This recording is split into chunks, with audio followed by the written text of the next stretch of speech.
Hello and welcome to another update video about Bitcoin. Yeah, bit of a crazy day today. Obviously, we talked about the volatility that has to be expected today in my first video today because, we were dealing with a CPI day, okay, inflation data.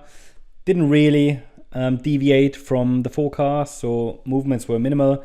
Not anything really beyond normal intraday market action. And Bitcoin is really struggling to break above these previous highs here at 58,100. That's what the price needs to do. Let's talk about the structures. It's only an intraday update. We're going to talk about the daily chart tomorrow again.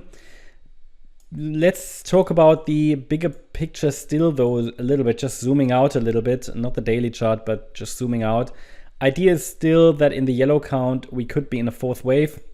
This scenario is still valid, and there is nothing that the price has done to invalidate it. But if we get a 5-wave move up instead of just 3 waves, at the moment we have a 3-wave move up, but if we get 5 up, then this would be the first step that we say, okay, probably the yellow count isn't unfolding, and we've indeed bottomed, as per the white scenario, in a larger fourth wave on the 5th of August. At the moment, we're still exploring if this wave 4 bottom is still unfolding. But if the wave 4 indeed bottomed, then we need a 5-wave move up to confirm that. And yeah, Bitcoin just can't decide. I mean, we've seen 3 waves up. Yep, great. Into the swing high from Monday. So Monday's high, that was a 3-wave move up. Then we've seen a corrective pullback into a support zone. A few times reaction, okay, couldn't make a new high. And then pullback, okay, again, moving up. That was today. Remember in the last video, we were down here and I highlighted, look, if the bulls want to turn up, this is the last chance. But still, it's not a 5-wave move. So we're in this weird kind of gray area. I think I called it in one of the signals I sent out today.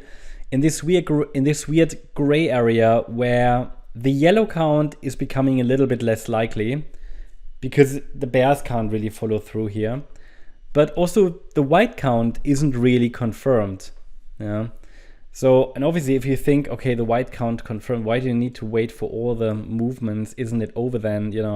Can you only confirm it when the move is done? Well, that's not the point. The point is only with 5 waves up, we have a proper trend reversal.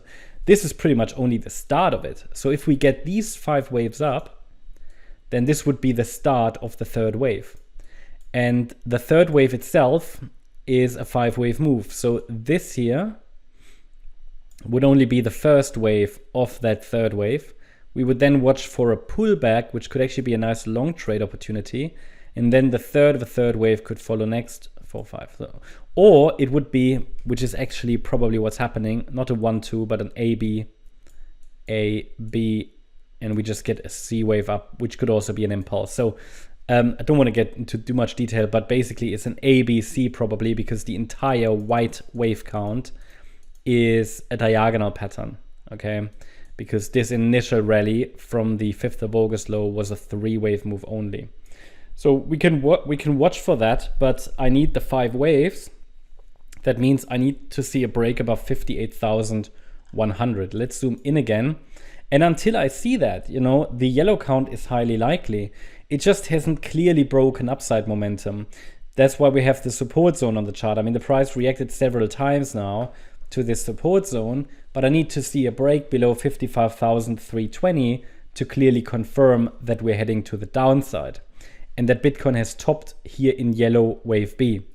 For now, there is no confirmed top, but also we haven't got a confirmed 5th wave. So that's why I said we are a little bit in that, in that weird, no man's land and gray area space. But as I said, if we get 5 waves, and it would just need another push to maybe 58,540 or 59,515, which are the next main upside targets. Well, as soon as we have these 5 waves completed, then the next pullback could be key. That would be a corrective pullback. And as I said, we could call that a B wave, maybe a wave 2, but probably a B wave. and it could set the stage for a rally in wave C to the upside. Yeah, and that means, what am I watching for now? So I'm simply watching for the bull's ability to break above the previous highs. Very strange structure, yeah, very unclear as well with these triple tops. We've got the fib levels defined above, so we've got the clear next upside targets. And if we break below 55,319, we've got the wave count, right? We know that we should be heading into the mid 40K region. So it really is a key week, an important week. It was not the decision day I hoped it to be, so we haven't got a decision yet. That might happen overnight, however. And that's pretty much at the moment everything. So hope you liked the update about Bitcoin. If you did, please hit the like button, leave a comment and subscribe. And if you really like the content, then please check out the channel membership. Also, make sure that you follow us on Instagram and Twitter for additional content. Thanks a lot for watching. Bye-bye.